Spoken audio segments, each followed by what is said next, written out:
I want to get on here, and I know I look like a hot mess. I want to get on here, and I want to express some things about my health.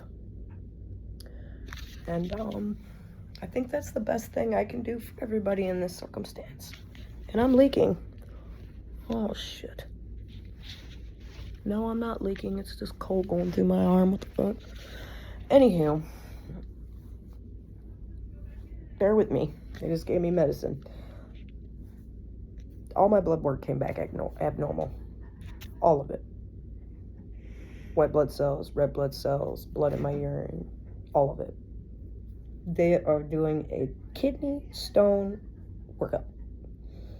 We did a CT scan, and we're going to see if it's kidney stones or if it's something else. And the ambulance driver done gave me, what was that? Dilaudid? No, they gave me fentanyl. Now they just gave me Dilaudid.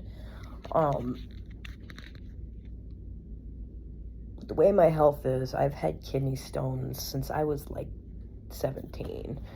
I've had surgeries for them, things like that. And they go in, they blast them, and I put a stent in for about 2 weeks, and then I pee them out after they've blasted them. I haven't had that surgery in, like I said, since I was 17. So I'm really thinking it's a kidney stone. They had me do a bunch of tests in October when this all started, mind you. I've been trying to not come here if I don't have to.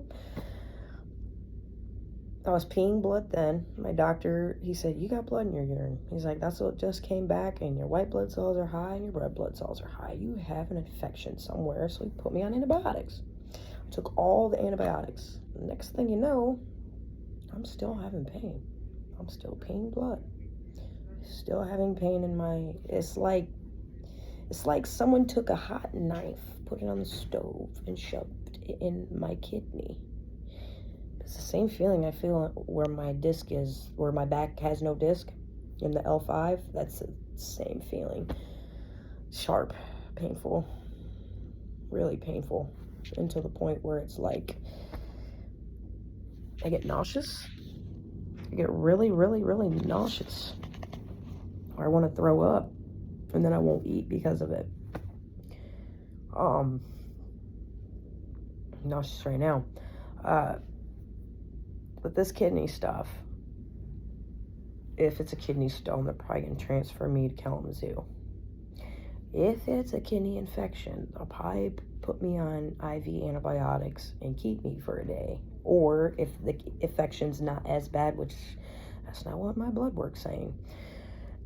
If that's the case, then they're going to send me home with antibiotics and go from there. But if it's really bad, they'll keep me and put me on an IV antibiotic and then keep me for a day. Me with my kidney stones, if I go over 2,000 milligrams of salt intake, I make kidney stones. When I did my surgery, they analyzed them, and I make calcium phosphate kidney stones. So, knowing me, I really, really, really do love my ramen noodles. Like, I'm a fatty when it comes to my ramen noodles. I'm not fat. I'm only like 160 to 70 pounds, but besides the point, I like my noodles, my pasta, my spaghetti, all that shit is my best friend. That's my heart.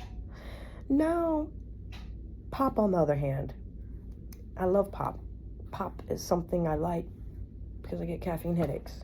I don't drink coffee, I drink pop. A lot of times I drink Dr. Pepper or Mountain Dew. Then it can't just be just from the pop or the noodles or the food I eat. It ain't just from that. Yes, that's part of it. Yes, that doesn't help. My family has chronic, I don't know how to word this without pissing anybody off. On one side of my family, I have a relative that has stage 4 kidney disease. On the other side of my family, I have somebody that has stage 4 kidney cancer. Do not get in my comments and ask me who it is.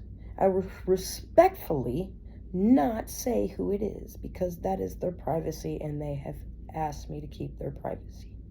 But off point. My point is things like this, and also kidney stones, can be genetic from other timelines of your family. Like somebody else could have had chronic kidney stones. Somebody else could have had chronic kidney disease. Somebody else could have had chronic kidney cancer. Things like that. And they pass down from generation to generation. So there's a lot of times you can diet, you can walk, you can exercise, you can drink water all the time, all day. Will it work? Will it fix you? Maybe. Sometimes. Will that slow the process? Maybe. But what I'm trying to say is genetics has a lot of big part in a lot of these things that are happening with people nowadays. And we got to think our grandchildren and our children's children will have those effects. So I think it's about time we start sitting down with our families and our loved ones and talking about the talk that we all don't really want to talk about.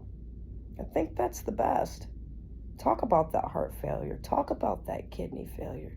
Talk about that cancer that's bothering you. Get it out. Don't hide it anymore. There's no point in hiding it. It's only making you worse. Get out, get treated, and get better. Because you never know. You might save your life doing that. I did. I saved my life doing that. I listened to my body when I had thyroid cancer and also Hashimoto thyroiditis disease. My body started choking on pure air. Every time I'd eat, I'd choke. Every single time. And I'd cry. I'd cry so bad because I was choking and I was coughing because I had 6 tumors growing in my neck. 2 types of cancer. And I didn't want the fear to stop me. I didn't want the people that were saying, oh, don't do that. Don't go cut your neck open. Don't let them take your thyroid. It's those, and I ain't dogging nobody by saying this, it's the negativity that comes from people's mouths a lot of the time that stops others from getting help, because they'll listen to that opinion of you saying, oh, you shouldn't do that because you think that it's not right. But that was their right, and that could have been their dream, that you're telling them not to go do. And that's what their path in life was supposed to be. And when you stir off that path, that's where you start getting these bricks in the wall. Bricks in the wall. You know what that means when you hit a brick wall? It means that you've hit a brick wall because you're listening to things that you're not supposed to be listening to. So my advice is why is that doing that? My advice is to keep pushing, keep striding, and do what your heart and your mind and your gut tells you to do. Do not say, oh, it's fine. It's not fine. You need to fix the problem, and you need to keep pushing, and you need to keep striding. And you telling yourself that you can't do it, you need to start telling yourself that you can do it and that you will do it. And that's how you start making success and getting things to where they're good in life. That's how you get all the good in life. Positivity, saying good things out loud instead of just keeping it in here, ain't gonna help anybody. So the word of the day is sit down with your loved ones. Not just word of the day, advice of the day. Sit down with your loved ones. It's time to have that talk. Y'all have a blessed day and be safe on them roads. I'll catch you guys on the flip side. Bye.